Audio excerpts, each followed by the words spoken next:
It's Jenny, and I'm back again with Noah Ravoy. How are you, Noah? I'm doing wonderful. Enjoying the post-holiday kind of lull that week after holidays where you're kind of alive but not 100% awake. Yes, I actually love this. One of my favorite times of year, actually, at New Year's Eve. A party for me is spending time at my desk organizing all of my papers. I've created binders. I'm like so organized. So I love the energy of the new year. Just that it's almost like the new school year feeling. Yes, yes, absolutely.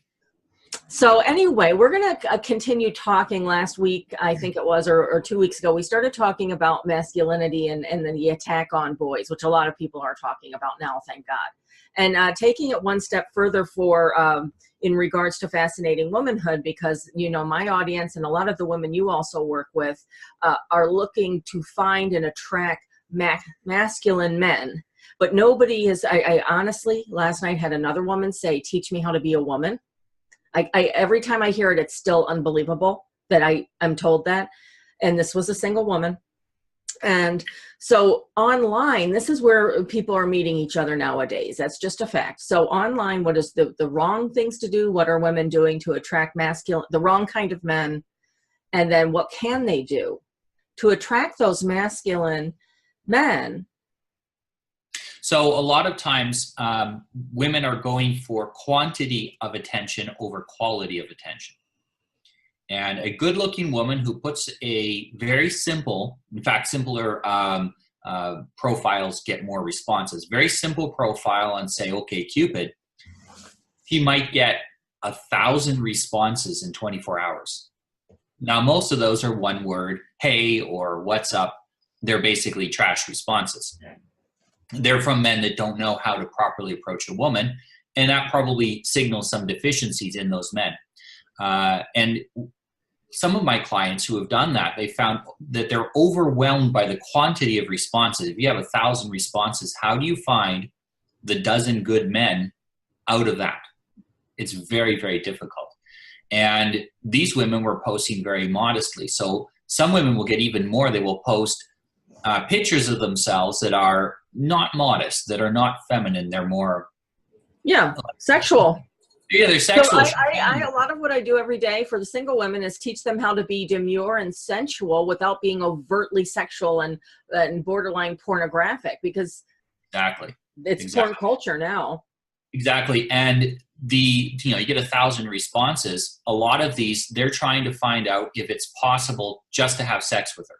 So if a woman is looking for a relationship, that's a really tough road to go down, is through social media, through dating sites. Now, there are methods she can use to filter out the men. So, for example, men that don't make a real effort you don't even reply to them. If they don't make a real effort, don't even reply. Just scroll through, look for someone that says more than hey or what's up. That's a very minimum. In fact, I think it should be possible to filter those people completely out from your profile. It would be an excellent tool for the online dating websites to implement. The other thing is when you're creating your profile, no cleavage pictures. You can be wearing clothing that gives a hint at the fact that you're healthy and in a good shape and a good weight and fit. That's a great idea. But they shouldn't look too made up. The picture should look like this natural. is me. Like we always say, outdoor pictures are great with natural lighting, where you're doing something active or somewhere beautiful, flowers, trees, you know. Pictures of you throwing a ball for your dog, or holding a baby goat, or something that looks kind of feminine and maternal. Great if it shows a picture of you actually doing something, because men don't want just a flower. They want a woman who will interact with them in their life, who will do things with them. The outdoor pictures are good because I often tell men, take women on, it's your second or third date, on an outdoor picnic. Yeah. Because you'll learn her relationship with the outdoors is her relationship with being uncomfortable. And if she can handle a little bit of discomfort, she's going to be a much better spouse. Well, women, from my point of view, I teach them to be adventurous. You have to Be exciting and be adventurous. That's part of childlikeness, and actually it's part of femininity as well. But yeah, kids love to be outside. It's their favorite place in the world to be. And so the childlikeness, and even as an adult, if you don't indulge, as a man, as a masculine man, if I don't indulge that childlike need, it's not a desire, it's a need to be outside. It really impacts me, and I lose my creativity, and I find it difficult to be productive. Yes. Wonderful. So showing herself cooking, great. If you have a picture in your home, I have seen people on dating profiles with pictures with trash in the background. Yeah. Their home looked like it had ransacked. Yeah. That were dirty bedrooms. Yes. No good man's going to respond if he sees that photo. Men first look at the photos if they like what they see, because men are very quick at capturing information through visual means. If we like what we see, then we might read the posts, okay, what she wrote. So make sure any picture that includes your home, which is a great idea, to include an inside shot of your home with you and your house, needs to be clean. Doesn't need to be fancy, just needs to be clean. And for fascinating women or women searching to become the ideal woman, we teach how to become a domestic goddess. And how do you do that as a single woman when he's not necessarily going to be seeing your home so much? Yeah. And then, well, social media is now how people show off their home. There's nothing wrong with some shots of your home. One thing that's highly overlooked, there's been studies done that show that women who are in a group of other women, each woman appears more attractive in the group than she does on her own. And so it's very good for you to take a photo with 3 or 4 of your closest female friends. This is important too for men. Smart men know that women who can maintain a relationship with other women are more likely to be able to maintain a relationship with them. Gotcha. So I would say the same thing for men, of course. Take a picture with you and your friends. The other thing is that you become like the sum of your 4 or 5 closest friends. Yeah. So if someone says, well, maybe you're just dressing in a certain way, knowing you want to attract a high quality man, but is that really what you and your friends are about? Well, you show some pictures with your friends, then the man starts to think, okay, this is her culture. This is not a show she's putting on. Another thing is, I just quick question. Should she be, or I'm picturing, I was picturing my daughter in her 20s, early 20s, they went to concerts, they went camping, they would, things like that. Just her doing her life, even if that's sitting in a library reading. I don't know, that's okay. You need at least half a dozen pictures, maybe a couple dozen, and they shouldn't all be made up. You should, because guys want to know what you're going to look like in the morning. So tip is more pictures on your profile. The more the better. Yeah. With a focus on quality. Okay. So you want to make sure that the photos are telling a story. They're telling something about you. They should be transmitting something about you. If you like gardening, take a picture in your garden. Mm-hmm. With you on the digging or down planting flowers or something like this. If you enjoy nature, it's photos of you in situations that you enjoy. Okay. Because a man's trying to understand if you're going to be compatible with the lifestyle that he's expecting. It's really important too, if you take pictures, say, with you and your niece or some children, that you annotate at the bottom of the photo that this is me and my niece, so that people don't assume it's your child. Mm-hmm. Okay. And if you do have kids, I don't think on dating profile sites it's the best idea to have pictures of your children on there. No. Because it will attract sometimes the wrong kind of person. But of course, you need to be honest in the profile if you're a parent or not. Honesty is key. So what if you are a woman who has kids, or what if you are a woman who's a little bit heavier? A lot of people don't lie about who you are, because don't lie about who men you are. Attracted to a variety of different women. Exactly. And if you are making some sort of changes in your life, if you're in the process of getting fit, or if you're in the process of making some changes, like Fascinating Womanhood course, you're going through the course. Great. Why not mention that in there? Yes. I'm Yeah, interested I mean, in I becoming can't a more imagine. fascinating woman. Nowadays, you see women at 20 and 22 years old at 250 pounds. I mean, I can't imagine that as a young person. This is a disease of the 21st century. And that would be attract another man going through that same struggle of the same age and just say, you know, let's get healthy and change our lives together. Yes, absolutely. And you also, you want to show that you are interested in growth. Okay. Because there are a lot of people, they're okay where they are because, you know, if you're 20 and you're a little bit immature and you know, you're a little flighty and stuff like that, that's fine because you're 20, it's okay.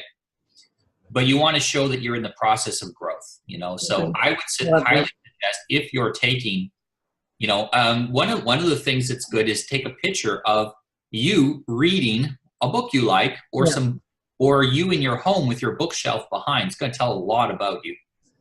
You know, if you're interested in fascinating womanhood, I would mention that in your profile. Right. For sure. Yeah. If you're taking a course, and talk about not just who you are, but what you're interested in the future.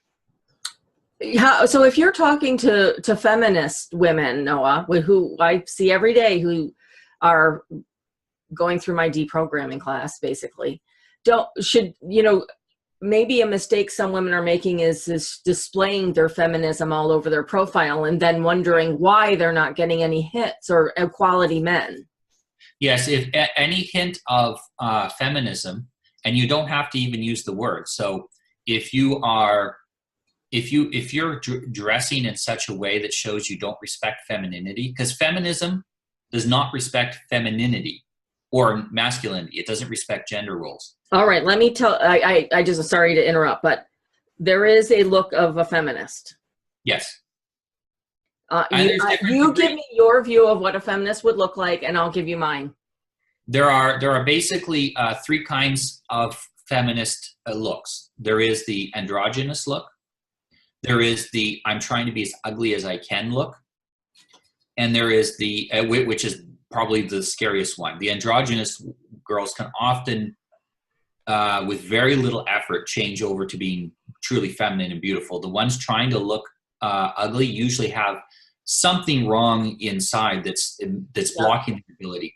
So, and then the third one is the subtle feminist. So it kind of looks like the androgynous one, but in disguise. She's trying some effort. Maybe she's recovering, but you can still you pick up some things aren't quite right. And men, you know, for millennium, we lived off of looking far ahead and seeing, is that animal limping? Ooh, that's the one we're going to get. So we're really good at noticing issues and defects visually, instantly. We don't even know what we're looking at, but there's something wrong. And we just go ahead to the next profile. And on social media, on dating sites, there's a million profiles for us to look at. Yeah. Yes. And it's true that if you are overweight or obese, that is, and I'm speaking to women here and men too, but more so for women, you have got to lose weight. And just for your health, because if you want to date and find the man to marry and have children, you want to be at your healthiest. It's just the Papa Bear is looking for the healthiest female to mate with. That's just nature. Don't get offended because men want a healthy woman. He wants a healthy woman because he's looking for the mother of his children, someone who can support him in his life, someone who he can support as well. But if you can't even take care of yourself and put yourself number one, eating healthy food, working out when you're young, oh my goodness, that was when it was easy to be thin. I'm 52 now. It's a struggle every day. You know, you really have to change everything about your lifestyle later after 50, woman.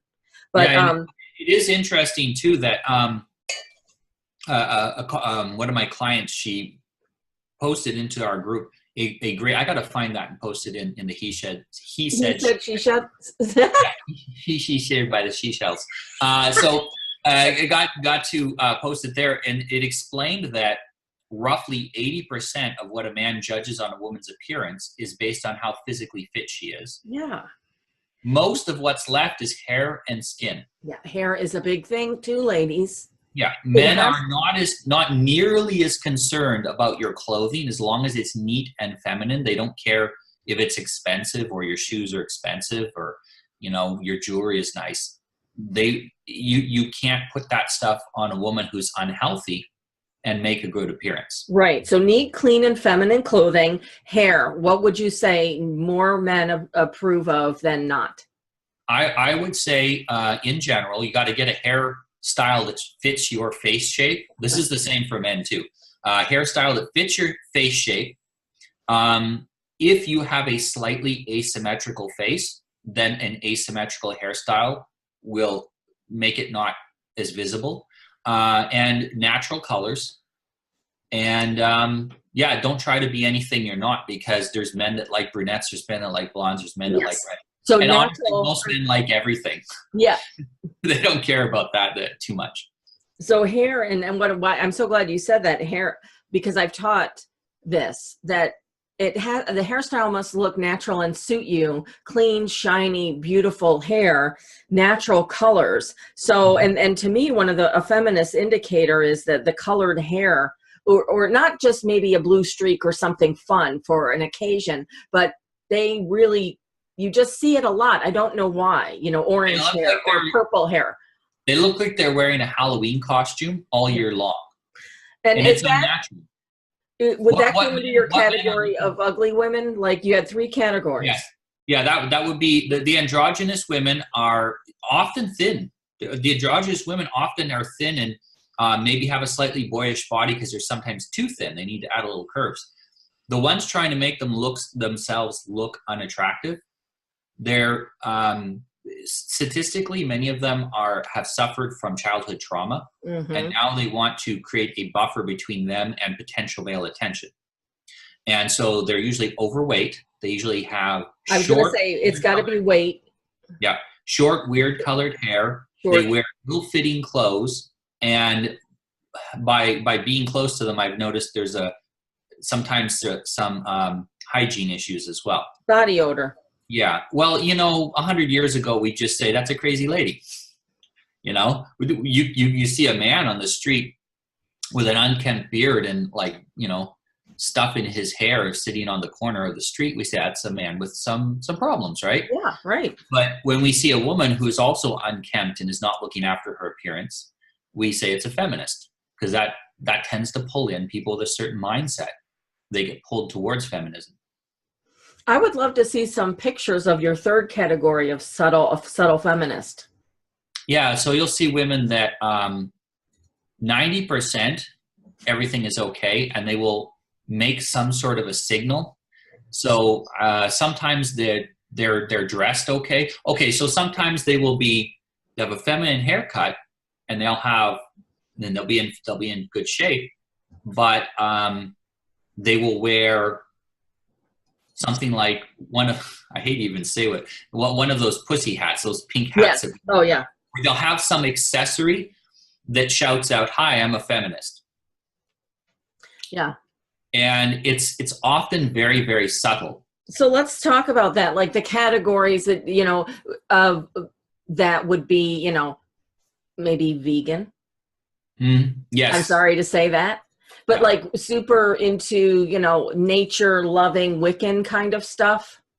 Yeah. And it depends on if it's like a trope, because I've met people who are really actually into that stuff who are anti-feminists. It's usually the ones who are into it as a kind of a trope, kind of a meme, and they read it somewhere online, and now they think that they're going to become powerful by chanting spells.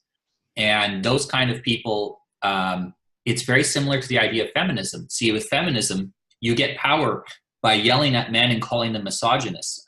I had a feminist yesterday.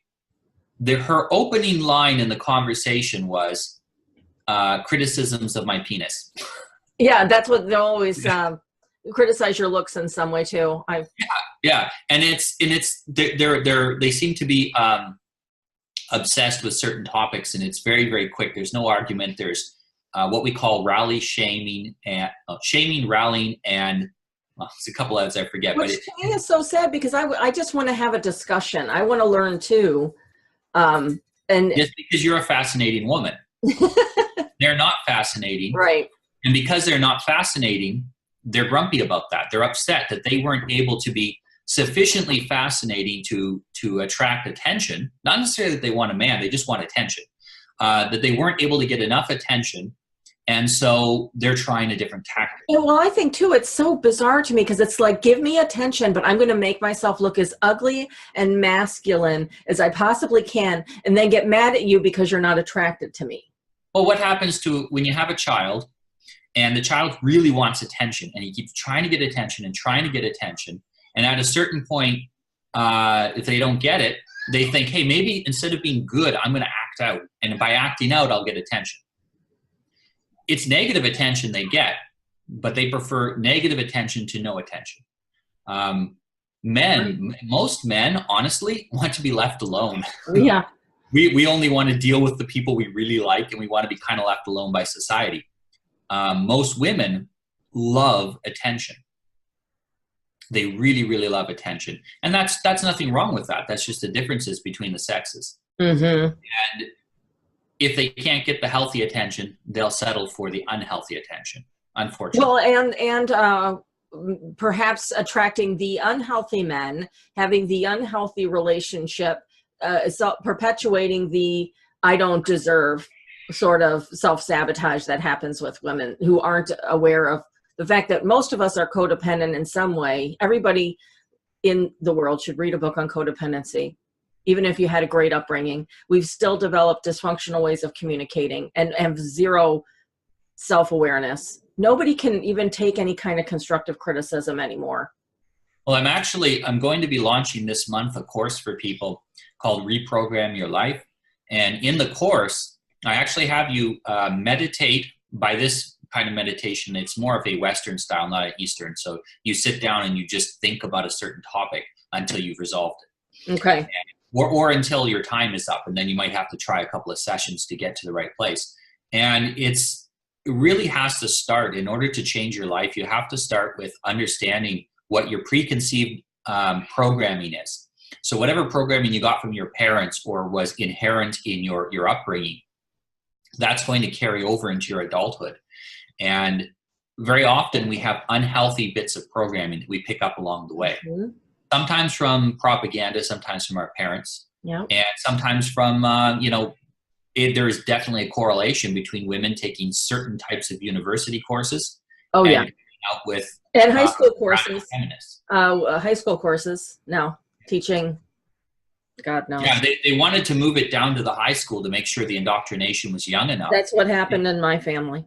Yeah, and you'd be surprised how many young women now are trying to inoculate themselves against feminism. And I'm talking women 14 to 18 years old before they go to college. Yeah, good. And I've seen more and more of them say, I don't want to go to college and take a course that's not going to improve my life.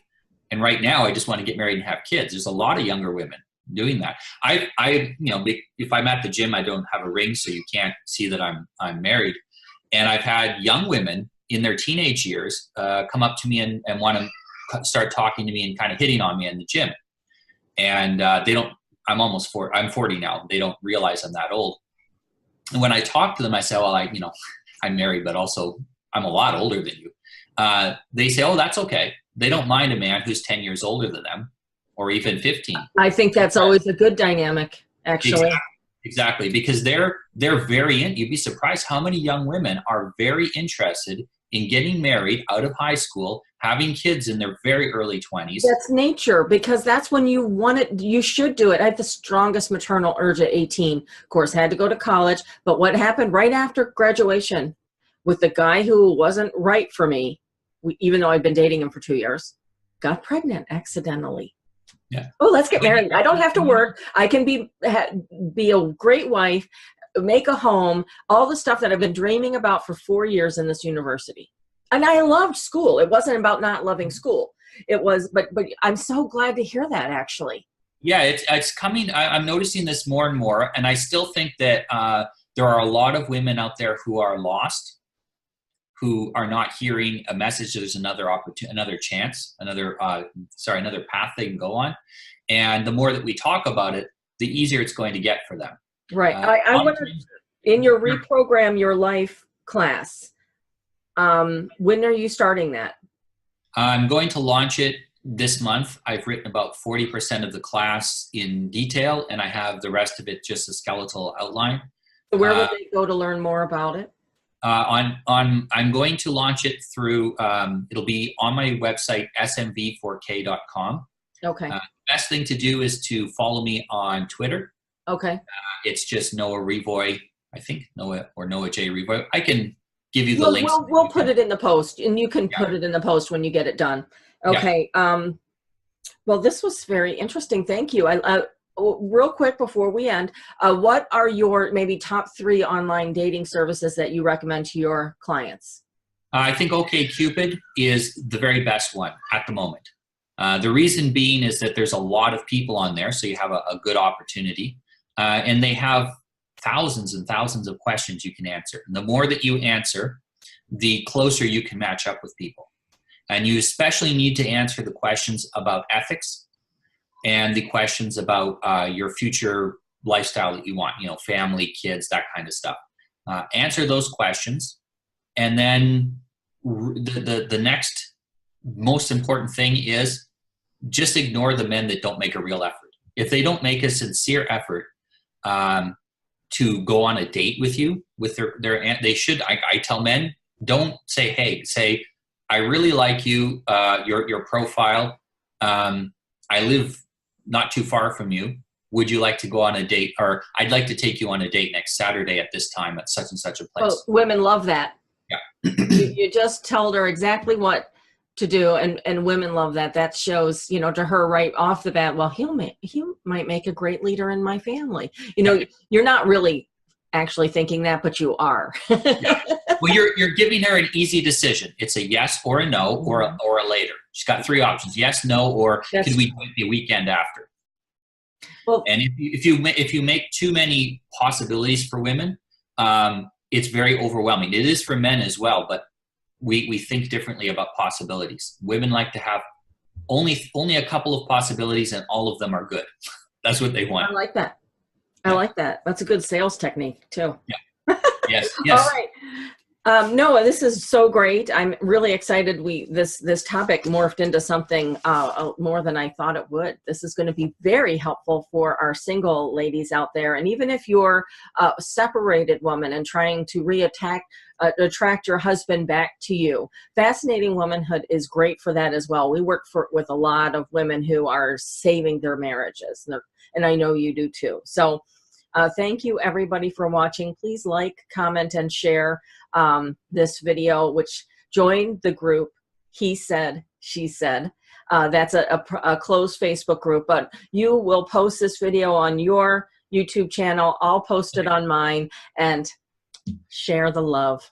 Share the truth is really what it is. We're just in a kind way, we're just speaking the truth to help you find this lifelong love affair, to reclaim your femininity, to inspire masculinity. So deep down, the truth is a solution to all of our problems. It's enough of an argument.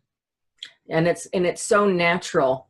You've been fighting it your whole life. That's what's so great about it, is you can finally just let go of all these lies and live the way you've been meant to live your whole life anyway. And it's actually very easy when you figure it out.